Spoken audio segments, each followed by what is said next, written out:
Hi guys, so Vince Makinista nga pala. So ang ayusin natin ngayon is yung vibration na nanggagaling dito sa may coolant reservoir or reservoir. So tanggalin nyo lang yung isang screw, then pwede ninyo siyang iangat. So ngayon naman is bubutasan natin tong cover sa may gitna. Then pareho dito sa may tire hugger niya.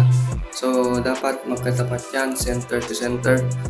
Then pwede naman kayong gumamit ng barena sa pagbubutas. Kung wala namang barena, pwede naman yung soldering iron. So kung may butas na, pwede nang kabitan ng tie wrap yan. So dito natin ikakabit yung tie wrap sa may cover dyan sa gitna. Then yan, pinas forward ko na. So kabit nyo na yung cover, then yung tie wrap doon sa may tie hugger. So ipasok nyo lang yung tie wrap, tsaka hilain. So maigpitan na yan. So fit na fit dapat yung cover sa may tie hugger para walang play. So yun, goods na. And guys, so finished product, sound check.